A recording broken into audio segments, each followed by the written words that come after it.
Ang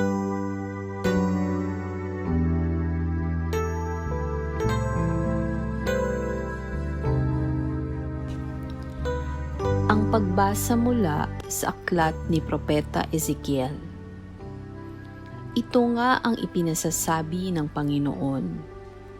Kukuha ako ng isang usbong ng sedro at aking iaayos. Ang kukunin ko'y yaong pinakamura ng pinakamataas na sanga. Itatanim ko ito sa isang mataas na bundok sa pinakamataas na bundok ng Israel upang lumago at mamungang mabuti at maging isang kahanga-hangang sedro. Sa gayon, lahat ng uri ng hayop ay makapaninirahan sa ilalim nito. Ang mga ibon na may makapamumugad sa mga sanga nito. Kung magkagayon, malalaman ng lahat ng punong kahoy na mapapababa ko ang mataas na kahoy at maiitaas ko yaong mababa, na matutuyo ko ang sariwang kahoy at mapananariwa ko yaong tuyong punong kahoy. Akong Panginoon ang nagsasabi nito at ito'y gagawin ko. Ang salita ng Diyos. Salamat sa Diyos. Salmong Tugunan. Totoong kalugod-lugod ang magpasalamat sa Diyos. Ang magpasalamat sa Panginoong Diyos ay mabuting bagay. Umawit na lagi, purihin ang ngalang kataas-taasan. Pag-ibig niyang wagas ay dapat ihayag. Kung bukang liwayway, pagsapit ng gabi, ang katapatan niya'y ihayag din naman. Totoong kalugod-lugod ang magpasalamat sa Diyos. Katulad ng palma, ang taong matuwid, tatatag ang buhay, parang mga sedro, kahoy sa Libano, lalagong mainam. Parang punong kahoy na doon natanim sa tahanan ng Diyos, sa banal na templo, ito ay lalago na nakalulugon. Totoong kalugod-lugod ang magpasalamat sa Diyos. Tuloy ang pagbunga kahit na ang punong ito ay tumanda, lunti at matatag, at ang dahon nito ay laging sariwa. Ito'y patotoo na ang Panginooy tunay na matuwid. Siya kong sanggalang, matatag na batong, walang bahid dungis. Totoong kalugod-lugod ang magpasalamat sa Diyos. Pagbasa mula sa ikalawang sulat ni Apostol San Pablo sa mga taga-Korinto.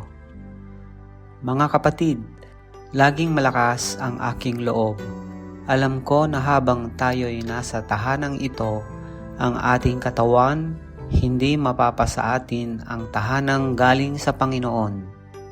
Namumuhay ako ayon sa pananalig sa Diyos, hindi sa mga bagay na nakikita. Malakas nga ang loob kong iwan ang katawang ito na aking tinatahanan upang manirahan sa piling ng Panginoon. Kaya naman, ang pinakananais ko ay maging kalugod-lugod sa Kanya, sa tahanang ito o doon man sa langit. Sapagkat bawat isa ay haharap sa hukuman ni Kristo upang tumanggap ng kaukulang ganti sa kanyang ginawa, mabuti man o masama, nang siya'y nabubuhay pa sa daigdig na ito. Ang salita ng Diyos. Salamat sa Diyos.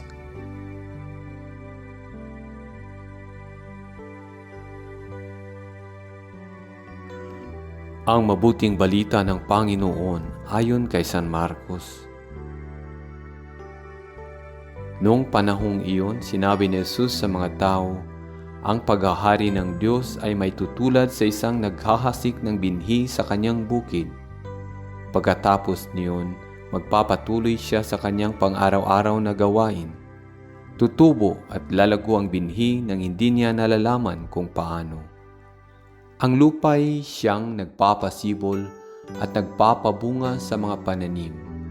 Usbong muna, saka uhay na pagkatapos ay mahihitik sa mga butil. Pagkahinog ng mga butil, agad itong ipagagapas sapagkat dapat nang anihin. Sa ano natin ihahambing ang paghahari ng Diyos? Sabi pa ni Jesus. Anong talinghaga ang gagamitin natin upang ilarawan ito? Tulad ito ng butil ng mustasa na siyang pinakamaliit sa lahat ng binhi.